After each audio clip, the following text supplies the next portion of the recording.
आज हम doctor APJ Abdul Kalam की मशहूर आत्मकथा विंग्स ऑफ फायर पर बात कर रहे हैं। हाँ जी। हमारे पास इससे जुड़ी कुछ खास जानकारी है जो उनके जीवन, उनके सफर और उनकी सोच के अहम पहलुओं को उजागर करती है। जी। तो आज हम एक तरह से इस जानकारी के जरिए डॉक्टर कलाम की यात्रा को समझना चाह रहे हैं।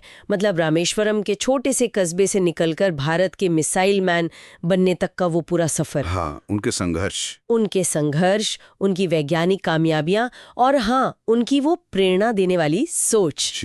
चलिए देखते हैं इस जानकारी में क्या खास मिलता है। बिल्कुल।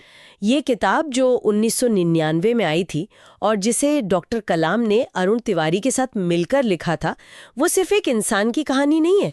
ये दिखाती है कि कैसे एक मजबूत इच्छा शक्ति और सपनों के सहारे कोई भी उड़ान भर सकता है। हाँ। जानकारी की शुरुआत ही उनके बचपन से होती है। तमिलनाडु में रामेश्वरम एक बहुत ही साधारण मुस्लिम परिवार में उनका जन्म हुआ। हाँ। पिता नाविक थे, घर की आर्थिक स्थिति बहुत अच्छी नहीं थी, लेकिन नोट्स बताते हैं कि उनके विचार बहुत ऊंचे थे। बिल्कुल। और कलाम साहब ने बचपन की उन चुनौतियों का जिक्र बड़ी सहजता से किया है।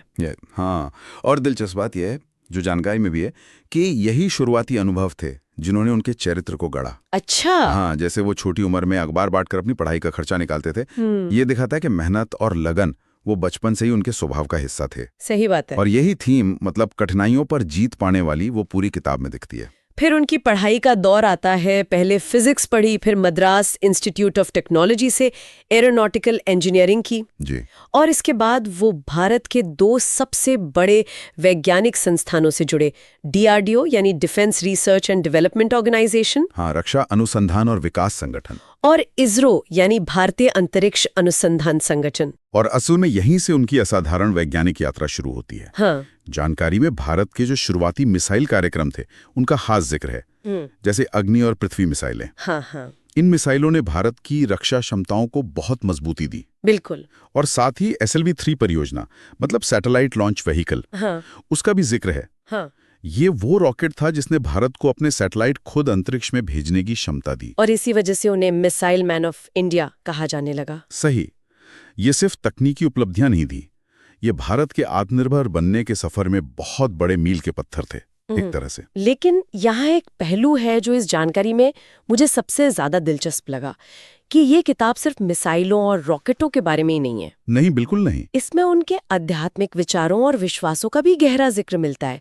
वो सिर्फ एक वैज्ञानिक नहीं थे। सही कहा। उनकी सोच में धर्म, आत्मा और जीवन का जो बड़ा मकसद है, वो सवाल भी शामिल थे। और विज्ञान और अध्यात्म का ये मेल, ये उनके व्यक्तित्व को वाकई बहुत अनूठा बनाता है। जानकारी ये बताती है कि वो मानते थे कि जैसे विज्ञान बाहरी दुनिया को समझने का रास्ता है, वैसे ही अध्यात्म भीतरी दुनिया को समझने का। अच्छा। और ये दोनों मिलकर ही इंसान की समझ को पूरा करते हैं।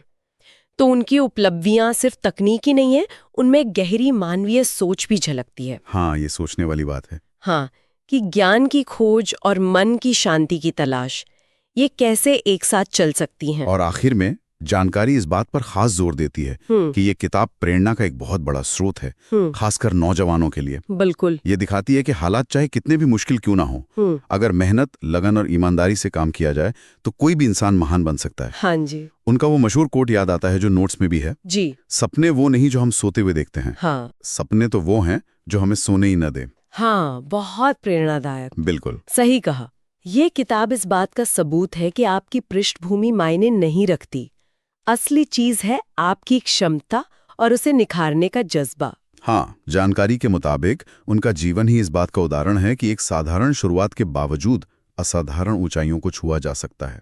ये सिर्फ एक बायोग्राफी नहीं है, बल्कि उम्मीद और प्रेरणा की एक मिसाल है। तो इस जानकारी के आधार पर हमने देखा कि विंग्स ऑफ फायर डॉक्टर कलाम की एक साधारण शुरुआत से मिसाइल मैन बनने तक की पूरी कहानी है। हाँ, एक पूरा कैनवस। इसमें उनके वैज्ञानिक योगदान, तकनीकी सफलताएं, वो आध्यात्मिक गहराई और युवाओं को प्रेरित करने वाला संदेश, सब कुछ शामिल है।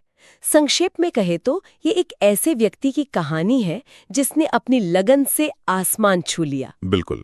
और ये हमें इस सवाल पर सोचने के लिए छोड़ जाता है कि आज की इस भागदौड़ भरी तकनीक केंद्रित दुनिया में विज्ञान और मानवीय मूल्यों या कहें आध्यात्म का वो संगम जो डॉक्टर कलाम के जीवन में दिखता था, वो आज कितना प्रासंगिक है। क्या हम आज भी इन दोनों के बीच वो संतुलन बना सकते हैं? ये एक ऐसा विचार है जिस पर शायद गौर किया जा सकता है।